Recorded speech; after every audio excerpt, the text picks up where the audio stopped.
The cabin in the woods had been abandoned for years, but one night, a candle burned in the windows. In the dead of night, it served as a beacon for the desperate father and daughter. Lost and terrified, a malevolent creature pursued them. The dancing flame tickled the candle's wick, its light magnified by the shiny tin dish on which it stood. The fragmented family burst through the old yet sturdy door and fell to their knees. As the terrified little girl began to beg her father for answers, he hushed her with 2 fingers over her lips.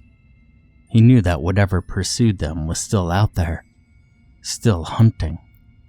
And just as the thought of dousing the candle entered the father's mind, it snuffed itself out, as though the cabin knew. Through the pale moonlight that pierced the window opposite them, they could see the meager furnishings of the cabin. There was a single chair under a dusty painting and a spongy, off-white cot. After what felt like an eternity of sitting in silence and darkness, the man believed that whatever was pursuing them had given up. He stood, took his daughter's hand, and led her to the cot. As she lay down, he sung a lullaby to soothe her fears. Lay down, sweet lily, lay on the river's bed. When you sit up and rise again, the sun will kiss your head. Haggard and tired, the man made his way over to the chair. A strange sense of serenity overcame him as he leaned back into its soft cushions. It was as though the chair was made for him. Lily laid sleeplessly on the dingy cot, too scared to sleep. She went to her father for comfort, but found that he had drifted off. As the sunlight pierced the scraggly, bleak, and bare tree line, Lily hurriedly ran to her father's side. Daddy, wake up, it's light out. Can we go look for Mommy?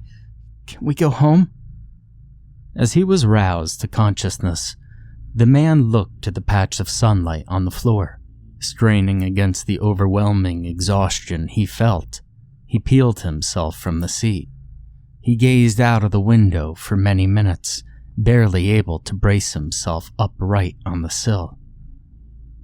Let me just rest a short while longer, he said, preparing himself to lie. We'll search for your mother when I regain my strength. Now deep down, he knew that his beautiful wife was gone. His daughter had not seen what become of her, hadn't seen what he had. The mental image of her losing her footing before whatever hunted them descended upon her overcame him. And yet, as he sat back down into the plushy embrace of the chair, he felt strangely at peace with his loss. Now many hours passed as Lily's father slept deeply. Looking around the cabin, anxious and scared, the little girl's thoughts were disrupted by hunger. How long had it been since she had eaten? And suddenly, a movement caught her eye. The painting over her sleeping father seemed to twitch. As she peered closer at it, she noticed that the painting was of a small house, remarkably similar looking to the cabin. As she stared into the picture, it began to distort. The upper windows began to open slightly, as though there were eyes prying themselves from slumber. The porch began to twist and curve into a grin. Daddy, wake up! The painting's moving. The father fought hard to open his eyes and turned his head to face the painting. He saw nothing but a happy-looking house on a hill. Sweetie, it's okay. It's just your imagination. Let me just rest and, please don't leave the cabin. Now for the next few hours, Lily sat against the wall, opposite the painting. She stared hard into its sly and knowing smile, but it moved no more. She turned her attention away from the painting and saw the sun beginning to set. The curiosity she once held for the picture above her father became overshadowed by her fear. With the darkness growing, maybe the thing would come back. The sun had finally set, but the cabin was strangely illuminated. Turning toward the window, Lily noticed the flickering candle. "Did I light that?" she thought to herself. It could not have been her father, as he was still fast asleep. And then she heard it, a tapping at the window.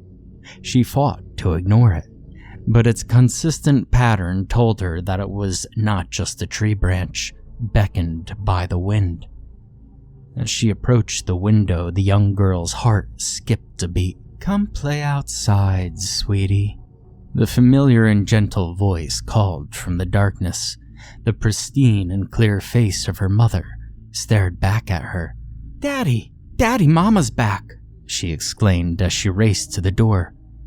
Fighting a desperate battle for consciousness, the father locked eyes with the being outside the window. He knew it was not his wife, nor the mother of his child. Something was playing with them, trying to lure his daughter. "Don't go out. Not your mother," he managed to gasp out before falling back into the throes of slumber. Lily stopped after hearing her father's words, and she stared at the latch on the door for a few moments before walking back to the window. "Come outside, honey. We'll go home together and eat some supper," the woman outside softly cooed. Lily stared at the woman. She was far too clean for someone who had spent so much time lost in the woods, too calm for anyone who had been chased by a monster not one night prior. "You're not my mama," Lily croaked. The pleasant smile of the woman outside began to dissolve, transforming into a sinister scowl. It looked as though her face was melting into a mixture of anger and desire. The woman slinked back into the darkness, disappearing into a thicket of trees. The little girl ran to her father's side, grasped his arm, and began to weep. The candle's flame extinguished itself once more. The girl snapped into consciousness many hours later, awoken by the eerie feeling that she was being watched. It was still dark, almost pitch black in the cabin. She was surprised that she had managed to fall asleep, but she was worn out and exhausted. In the subtle illuminating flickers of the moonlight seeping through the breaks in the clouds, she could see the layout of the cabin. Feeling her way around, she reached where the door was, or where it should have been. It was as though the cabin had shifted its layout. As her heart sank, she desperately began to feel her way around the walls of the cabin, gradually increasing her pace. "Daddy? Dad?" Her calls were cut short as she bumped into something soft and spongy. The familiar scent of copper and dirt filled her nostrils. She fell to the floor, desperately trying to see what it was. Her eyes scanned the cabin through the darkness. As clouds cleared and moonlight bathed the room, she saw the outline of a dingy off-white humanoid figure.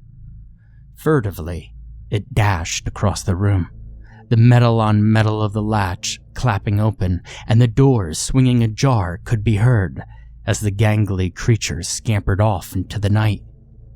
A chill filled the cabin. The young girl scrambled to her feet and slammed the door shut. She fell to her knees where the soft cot once stood and began to crawl about the room, feeling around for her father, or the chair that seemed to have become his prison. Eventually she found it and curled up desperately next to his legs, terrified and alone. After a time she couldn't measure, she stood and guided herself to the window. The thought of the candle's flame somehow made her feel less isolated, less alone. Her father was a little more than furniture now, melded into the chair. On the sill, next to the tin dish that held the candle, she felt a small box of matches. She struck one into a flame and raised her gaze to the candle in the window before screaming and dropping the match. Suddenly, the candle had burst into flame, revealing what had startled her. Once again, her mother's face leered obsessively through the glass. "I miss you," the face lovingly hissed. "Daddy? Daddy?" Lily cried. She turned to face him in the flickering light of the candle. His eyes were wide open, staring in horror at the window. She ran to him and held him, and the voice sang from the window. Come out, sweet Lily, lay on the forest floor. The bad dreams that you've had so far will bother you no more." Lily, tears in her eyes, stood in front of the window. The candle gave her a sense that there was a buffer between her and whoever or whatever the creature out there was. "Please leave us alone. You're not my mama. I want to go home." The woman gave Lily a somber gaze. "Why are you doing this to your mother?" "I'm trying to help you." "That man is not your father." Lily froze. She turned around to meet her father's gaze. The only indication he was conscious, let alone alive, were his wide, fearful eyes.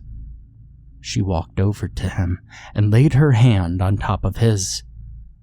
Desperately, she tried to lift it, to hold it, but she couldn't pry it from the armrest. She stared down to see the stitching of the chair had begun to weave itself into her father's flesh, and slowly, he and the chair were becoming one. As she looked upon her entombed former guardian with tears in her eyes, the candle flickered and squelched itself back into darkness. Fervently, she worked to release her father. In the hollow white light of the moon, Lily found it difficult to see what she was doing. She'd removed her hairpin and tried to use that to pick at the threads that fastened him to the chair. And just as she thought she was making progress, she realized the area she had previously pried free had an even thicker layer of fabric than before. She began to weep. How long had she been trying to free him? How long ago did this all start? She had no idea. She stood for a few moments, pin in one hand, clump of thick, leathery fabric in the other, tears streaming down her face. She'd begun to forget what it was like to not be living in fear, to not be struggling alone. She so desperately needed someone to hold her. And at that moment, the candle's wick immolated itself once more. A new horror crept over Lily as she saw the results of her efforts to free her father. A large strip of skin had been torn from the underside of his forearm. Lily looked at his eyes. They were tightly closed, but tears leaked from them. She dropped the patch of fabric, seeing the chunk of flesh in the dancing candlelight, and she grew sick. Then a familiar voice called from the window. Hold me, sweet Lily. Give me a hug so tight. All your fears and woes be gone. I'll guard you through the night." It was a familiar voice, but not that of her mother. A desperate sense of hope filled her heart. She turned her gaze to the window. Two faces peered back at her. Her mother's and her father's. "Please come outside, my dear. That man is not your father," the thing wearing her father's face said. She looked back at the man in the chair. He didn't look sleepy anymore. In fact, for the first time since he sat in that chair, he looked truly alert. He was thoroughly bound to the chair. It was difficult to distinguish where he ended and the piece of furniture began. He was struggling, feebly, pathetically thrashing as much as his bondage would allow. He attempted to speak, but it was muffled as his mouth was stitched shut. He desperately tried to warn Lily. Why did the creature abandon its chase once we arrived here? He thought. Was it trying to lead us here all along? A dark clarity consumed his mind as he realized the cabin they believed to be their salvation may very well be their doom. If I go outside, will we go home? Lily said, feeling the first true hope she'd had since they encountered whatever was out there. We'll take you home, sweetie, the two said in unison. Lily slowly walked over to the door and placed her hand on the latch. The man in the chair thrashed ever harder. His moans and wails grew louder. She looked back at the sobbing man who wailed pitifully through his bound mouth. I'm not sure if you're my papa, she muttered softly to the man in the chair as she opened the door and stepped outside. Tears streamed down Lily's father's face as he looked past the candle in the window. He watched his daughter walking into the woods, with a figure on either side of her. The figures looked horrendous, misshapen, inhuman. He attempted to cry out in vain, as he felt new stitching pull his eyelids shut. The last thing he saw was his daughter crossing into the darkness, as the candle flickered out once more. Come back, sweet Lily. Your life is on the line. That creatures that led you astray will surely on you dine.